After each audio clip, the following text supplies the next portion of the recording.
तो hello guys, कैसे हैं आप लोग। आशा करती हूँ आप लोग मस्त होंगे, स्वस्थ होंगे। हम पढ़ने वाले हैं चौथे नंबर क्वेश्चन को, जो कि ये क्या है 3.3 का ये चौथे नंबर है। इसको हमें हल करना है प्रतिस्थापन विधि से। तो ध्यान से देखिए इस सवाल को। ये सवाल क्या है, दशमलव वाला है और इसको हल करना है प्रतिस्थापन विधि से। दशमलव हटाकर इसको हम क्या करेंगे, प्रतिस्थापन विधि से हल करेंगे और बहुत ही आसानी से एकदम चुटकियों में आप हल कर लेंगे। कैसे, जब इसको दशमलव को आप हटा देते हैं तो हम क्या करेंगे, इस दशमलव को हटा के और प्रतिस्थापन विधि से सोल्व करना हम आपको बताएंगे।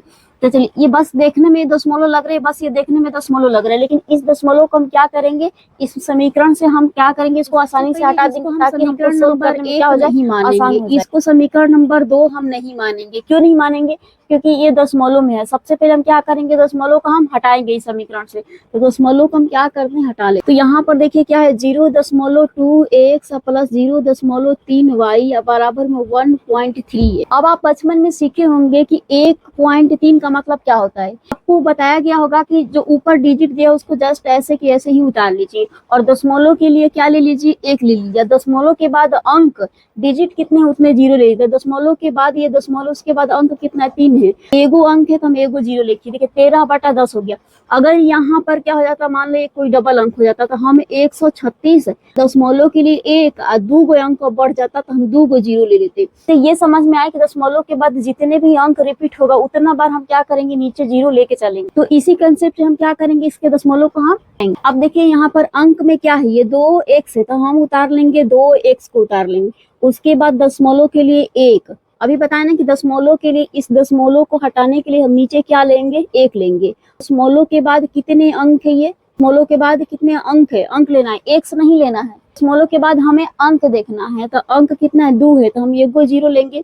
इसमें y है, इसके बाद दशमलव के लिए 1 लेंगे। दशमलव के बाद अंक का गो है, एक ही ना है, ये 3, तो यहाँ पर ले लेंगे, एगो ले लेंगे। के बाद ये देखिए 13 में इसको कर देंगे 10 कर देंगे। सारा दशमलव क्या हो गया, इसमें गायब हो गया। अब इसको एलसीएम लेके अब आगे लेंगे। अब देखिए 10 और 10 का एलसीएम लेंगे तो कितना हो जाएगा, 10 हो जाएगा। और ये 10 से ये 10 कैंसिल हो जाएगा तो बचेगा कितना, 2x। एलसीएम में भी नीचे ये 10 था और ये भी क्या है, एलसीएम भी 10 है, तो दोनों 10-10 कैंसिल हुआ तो बचा कितना, यही 2x लिख लेंगे। में ये 10 और 10 कैंसिल हो गया तो यही बचा 3 बचा। अब बराबर में ये हो जाएगा 3/10 हो जाएगा। देखिए यहाँ पर ध्यान से कि नीचे भी होल बटा में 10 है और इसके भी नीचे क्या है, 10 है। 10 को हम क्या कर लेंगे, कैंसिल कर देंगे। ये 10 और ये 10 कैंसिल हो जाएगा तो बचा कितना, ऊपर में ये 2x प्लस 3y, ये 3, 2x प्लस में 3y बराबर में ये 3। अब दशमलव एकदम इस समीकरण से एकदम आसानी से क्या हो गया, हट गया। ये 13 है, देखिए यहाँ पर 13 लिख लेंगे। अब इसको मान लेंगे समीकरण नंबर 1 मानेंगे। जस्ट वैसे ही इसको भी हम क्या करेंगे, दशमलव को हटाएंगे तब इसको दशमलव, तब इसको समीकरण नंबर 2 मान। इसको भी जस्ट वैसे ही दशमलव को हटा लेंगे जैसे इसमें हटाया गया। तो कितना हो जाएगा, 4x में दशमलव के लिए 1 एगो अंक है, क्या 4 है, तो 1 और 4 के लिए 0 ले लेंगे। प्लस में क्या हो जाएगा, 0.5 है तो ये 5y उतार लेंगे। दशमलव के लिए 1 और दशमलव के बाद एक ना, एक ही है 5, तो हम क्या करेंगे, एगो 0 ले लेंगे। प्लस बराबर है ना, हाँ बराबर।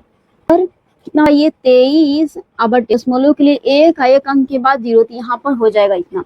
अब 10 और 10 का एलसीएम ले लेते हैं तो कितना हो जाएगा, 10 हो जाएगा। 10 से 10 कैंसिल तो ये बचेगा 4x और 10 ये कैंसिल, ये हो जाएगा 5y। कितना हो जाएगा, 23/10 हो जाएगा। 10 से ये 10 कैंसिल हो गया। अब इसे भी देखिए क्या हो गया कि दशमलव आराम से आसानी से हट गया। अब इस समीकरण को हम क्या करेंगे कि यहाँ पर हम उतार लेते हैं। क्या बचा हुआ है, 4x प्लस में 5y बराबर में ये हो गया, कहाँ 23 हो गया, यही हो गया ना, देखिए हाँ यही हो गया, 23 हो गया। अब इसको हम क्या मान लेंगे, समीकरण नंबर 2 मानेंगे, क्योंकि दोनों का क्या हो गया कि दशमलव को हमने बहुत ही आसानी से हटा, इसको मानेंगे समीकरण नंबर 2 मांगे। अब हमें क्या करना है, प्रतिस्थापन विधि से 2 से ही हम क्या बनाएंगे, समीकरण नंबर 3 बनाएंगे। तो कैसे बनाएंगे, या तो हम x का वैल्यू निकालेंगे या हम क्या करेंगे, y का वैल्यू निकालें। तो चलिए यहाँ पर देखिए, यानी कि 4x बराबर हो जाएगा 23 और माइनस में ये हो जाएगा 5y हो जाएगा, यही हो जाएगा ना, हाँ 5y हो, ये प्लस में तो इधर माइनस में, तो एक बराबर हो जाएगा 23 और माइनस में 5y या बट्टे में ये 4, ये 4 में है तो यहाँ पर आ जाएगा बटे में, क्योंकि इनों के बीच में क्या है, प्लस माइनस कुछ नहीं, जब कुछ ना दिखेगा तो क्या लेना है, भागा में जाए। अब इसको हम मान लेंगे समीकरण नंबर 3 मान लेंगे। क्यों मान लेंगे, क्योंकि हमने 2 से 3 एक नया समीकरण बनाया, इसलिए इसको मानेंगे 3 नंबर समीकरण।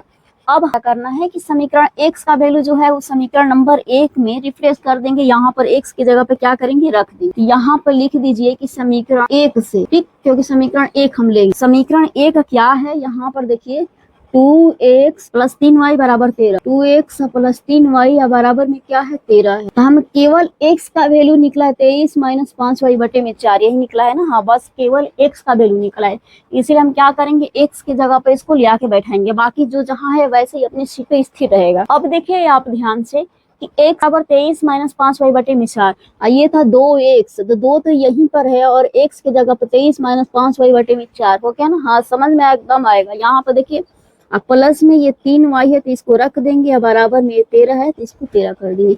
यहाँ पर ध्यान से देखिए 2 से ये 2 दूना के 4 कैंसिल हो गया। अब बचा कितना, ये 23 माइनस में 5y, ये नीचे 2 बचा तो इससे गुणा कर लेंगे तो 3 दूना के 6y, और ये बटा में 2 का 2 रह जाएगा, बराबर में ये हो जाएगा 13। अब इसको हम क्या करेंगे, ये 23 का 23 लिख लेंगे और देखिए यहाँ पर 6y में से 5y घटेगा तो कितना बचेगा, 1y बचेगा। ये कितना हो जाएगा, 13 और गुणे 2 हो जाएगा।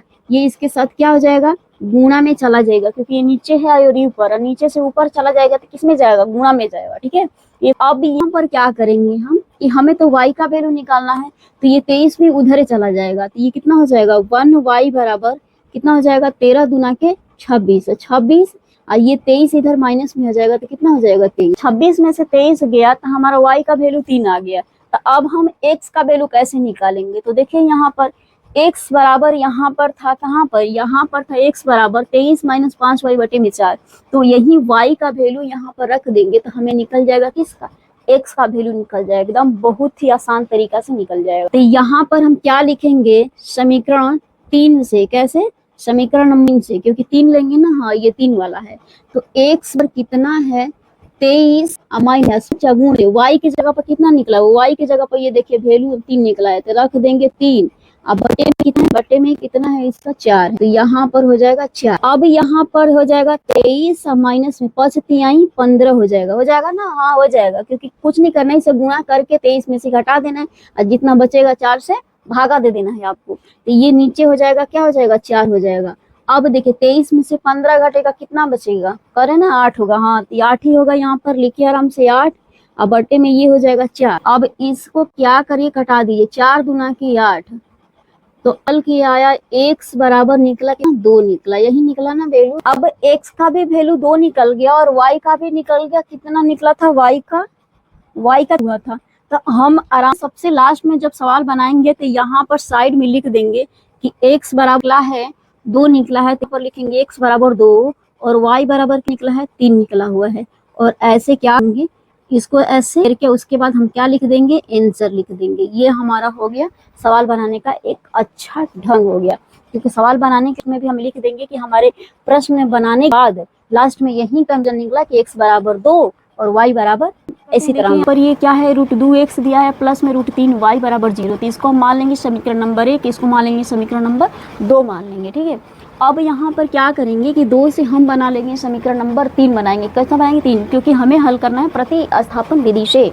तो यहाँ पर क्या करेंगे कि √3x नहीं ऐसे √3 बराबर में ये माइनस में तो इधर आ जाएगा, कितना हो जाएगा, रूट में 8y हो जाएगा। लेकिन हमें तो समीकरण 3 बनाने के लिए x का वैल्यू चाहिए ना, तो हम x का वैल्यू निकालेंगे, रूट में 8 y बटे में ये हो जाएगा रूट में 3, इसको हम मान लेंगे समीकरण नंबर 3 मान लेंगे। अब क्या करेंगे, क्या करना है आपको, 3 वाले को ले जाके 1 में रखना है, किसका वैल्यू, x का वैल्यू हम ले जाके रखेंगे समीकरण नंबर 1 में। तो यहाँ पर लिखेंगे समीकरण 1 से, क्या लिखेंगे, समीकरण 1 से, या समीकरण 1 से, समीकरण 1 क्या है, रूट में 2x प्लस √3 बराबर में 0 है।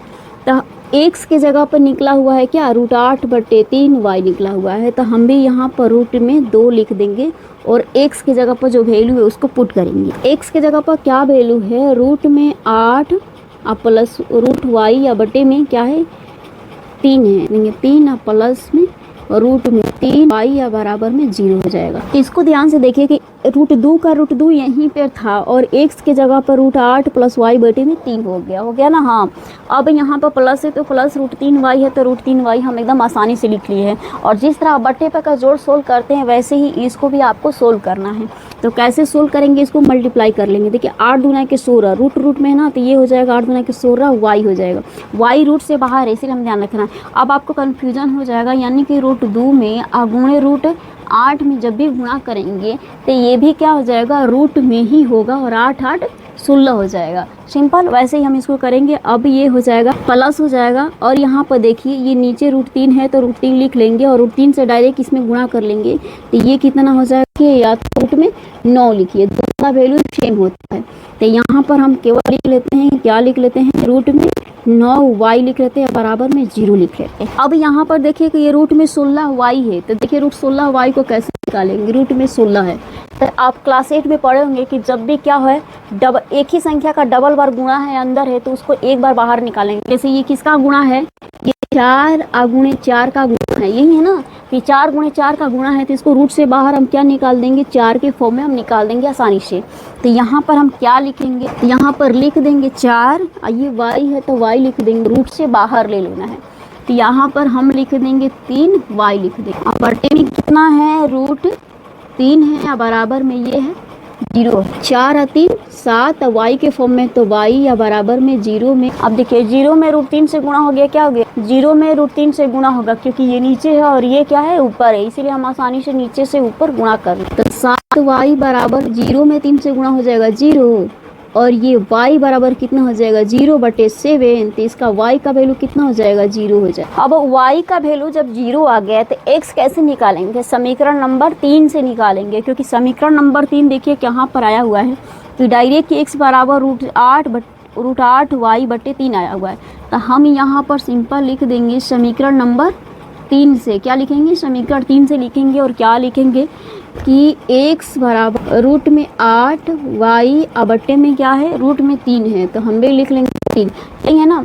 अब आपको कुछ नहीं करना है, केवल y का वैल्यू ये 0 जब आया है वही y का वैल्यू यहाँ पर 0 पुट कर दीजिए। तो आप यहाँ पर करिए x बराबर में रूट में 8 गुणे y की जगह पर 0 बट्टे में रूट में 3 हो जाएगा। लास्ट में आपको सवाल बनाने के बाद क्या करना है कि आपको वैल्यू लिखना है। क्या ये समीकरण बनाने के बाद आपको क्या कंक्लूजन निकल के, यही निकल के ना कि x बराबर हमारा निकला 0 और y बराबर भी निकला 0, यानी कि यही क्या हो गया, आंसर हो गया। लास्ट में आपको कौन सा कंक्लूजन देना है, यही निकला ना कि x बराबर में 0, x बराबर 0 y बराबर 0। आपको लास्ट में लिख देना है कि x बराबर 0 और y बराबर 0, यही क्या होगा आपको सवाल बनाने का एक अच्छा ढंग है कि लास्ट में जो भी बना रहे हैं लास्ट में लिखिए कि हमने ये पाया। तो लास्ट में हम लोगों ने क्या पाया कि x बराबर 0 आया और y बराबर भी 0